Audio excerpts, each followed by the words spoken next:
With the Steely resolve to avenge the 28 lives that has been lost and has been taken by terrorists, India has now unleashed round one of the offensive against Pakistan. After yesterday's CCS meeting that went on for over 2.5 hours, the Cabinet Committee on Security that finalized a slew of measures to hit Pakistan where it hurts the most. Under the chairmanship of Prime Minister Narendra Modi, the top security body firmed up the responses to the terror nation Pakistan, being seen as first installment of India's full might, announcing a slew of measures there. Let's put that out, what the External Affairs Ministry has said till now. When we take a look at multiple strikes that have now been announced by India against Pakistan. First, when it comes to the suspension of the Indus water treaty, that has now been put on hold. Another strike as far as the checkpost at Atari-Wagah, that has now been closed with immediate effect. On the May 1st, this is the deadline that has been given for those who came legally to return with regards to Pakistani nationals. The Pakistani nationals cannot even travel now to India under the SAARC visas as well. SAARC visas that have been issued in the past to Pakistani nationals as of today now stand cancelled. 48 hours is the ultimatum that has now been given to the Pakistanis in India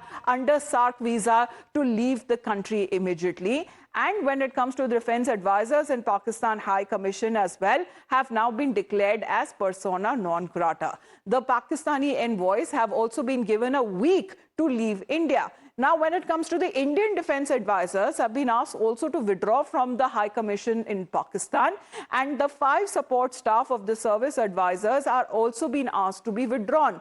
The strength, however, when it comes to the staff at the High Commission is now to be reduced from earlier 55 now to 30 with effect from the 1st of May. But the slew of actions that have now been taken up, this is only going to be said as the first installment. Pradeep is with us, Pavit is with us, and so is Yavar joining us from Jammu and Kashmir. Pradeep, the measures that have now been taken up, of course, this is something as far as we are expecting more from the government of India, but the first round of the offensive is now coming exactly to Pakistan, where it hurts the most as far as when it comes to the Indus water treaty is concerned. What is the Indus water treaty and how it will impact Pakistan? Yes, Amita, you're absolutely right. Because if we talk about this 1960 Indus Water Treaty, this was brokered by World Bank. And this treaty has survived not only 1971 war.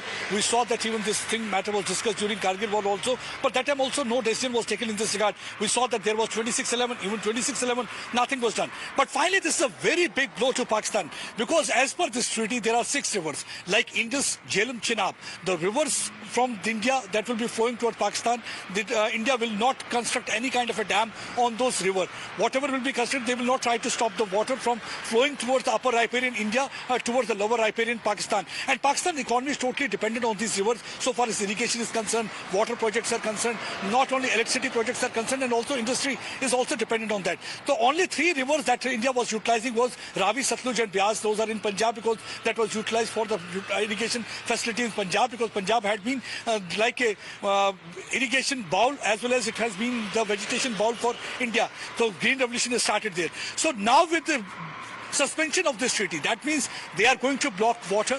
Once the water will be blocked, that means it's going to hit Pakistan hard. It's going to hit its economy. And that's one of the reasons that Pakistan is completely rattled. And anytime today there is going to be a national security meet that will be chaired by Shahbaz Sharif. And during that meet, they are going to discuss several measures and the response that they can give to India in this regard. But this is one of the biggest ever decision taken, because it took several decades for India to realize that finally they have to reach this kind of a consensus where they have to take a decision where they have to give a big blow. This is a big punitive. And as far as Pakistan's economy is concerned, it is already in a turmoil. And with regards to the people there and the farmers there who would now be affected when it comes to such kind of an act, when it comes to the water there, that supply that has now been suspended with regards to this treaty that was brokered by World Bank, but India now taking action. as far as when it comes to terror is concerned, because blood and water cannot flow together at the same time. Now, spooked by the onslaught, Pakistan's top civil and military leadership is now scrambling also to formulate response to India's move.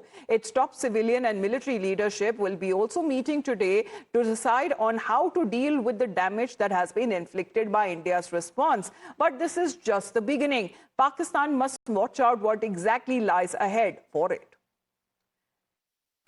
माननीय प्रधानमंत्री मोदी साहब के नेतृत्व में उनकी अध्यक्षता में हुई कैबिनेट कमेटी ऑन सिक्योरिटी, जो कि सुरक्षा मामलों की सबसे उच्च कमेटी है, उसमें बहुत ही साहसिक निर्णय लिए गए हैं। सबसे बड़ा निर्णय जो इंडस वाटर ट्रीटी, उस समझौते को फिलहाल सस्पेंड कर दिया गया है। जो सार्क देशों का कॉमन वीजा वो अब पाकिस्तानियों को नहीं मिलेगा। जो भी पाकिस्तानी भारत में है वो 48 घंटों के अंदर उनको देश छोड़ना होगा। Pavit, as far as the Pahalgam attack is concerned, that has already worsened the already strained India-Pakistan ties. Pakistan, however, has denied any involvement in the Pahalgam terror attack. But speaking of the Attari checkpost, the Atari-Wagah corridor, that has also often seen fluctuating trade and passenger movement figures.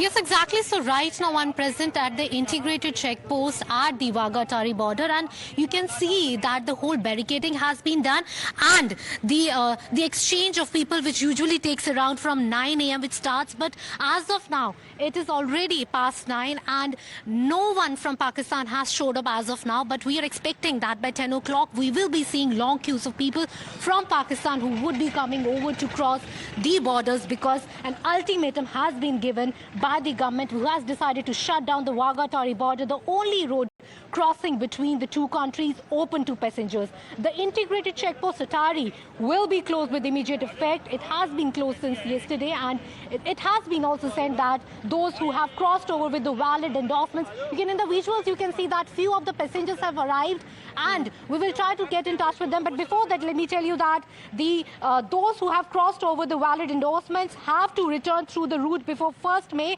and the people from Pakistan or from India who have travelled on the SAARC basis will be have been asked to return to their native place, to Pakistan, in next 48 hours. So this is going to be a challenge for Pakistan, because the Wagah-Attari border, which serves as a symbolic and functional link for the limited trade and people-to-people exchange, so will a deadline and an ultimatum that has been issued to the Pakistani nationals in India to leave the country, as far as these pictures that are now coming in from the checkpost, the integrated checkpost at Atari-Wagah, which has now been suspended with immediate effect. हमारा जो visa था वो 45 दिन का था। ठीक है, तो हमने 45 दिन स्टे करना था। ठीक है, तो जो मामलात इनके हैं पाकिस्तान हिंदुस्तान के, तो उसको मद्देनजर रखते हुए हम वापस जा रहे हैं। जो इन्होंने ऑर्डर करें, तो उसके ऑर्डर के ऊपर हम वापस अपने। कितने लोग थे आप जो आए थे? हम 8 लोग आए और 6 लोग आए थे। 6 लोग आए थे। कहाँ थी शादी, कहाँ गए थे आप? दिल्ली गए थे, दिल्ली सदर बाजार सराय खलील। कितनी तारीख को आए थे आप? हम 15 तारीख को, वहाँ जो 15 तारीख को आए थे यहाँ। ये जो पहलगाम में टेररिस्ट अटैक हुआ है, इसको किस तरह देखते हो? इतने लोग बात ये है कि ये तो हम इस तरीके से नहीं बता सकते, वो इसलिए कि देखिए आपस में जो है ये, हम तो चाहते हैं दोस्ती हो। हम चाहते हैं आपस में दोस्ती हो, मिलाप हो, भाईचारा हो, तमाम चीज हो। जिस कदर अगर ये जिसने भी करी है, जो भी कर रहा है, गलत कर रहा है। जिस कदर इंसानियत का कत्ल हुआ है सर, उसको कैसे? तो ये बॉर्डर बंद कर दिया गया, भारत सरकार ने बॉर्डर बात ये है कि बॉर्डर जब बंद कर दिया गया तो लाजमी से बात है, सबको तकलीफ तो होनी है।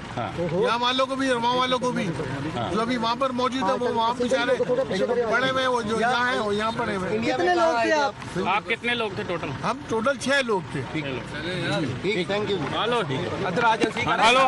Now, as when it comes to the directions that have now been issued by the government of India to leave India, this is where the families are now making their way out. But when we speak of the reactions that have been coming in of the entire nation that has been together mourning the irreparable loss, Raksha Mantri Rajnath Singh has sent out a stern message to the cowards who gunned down the unsuspected tourists in Pahalgam.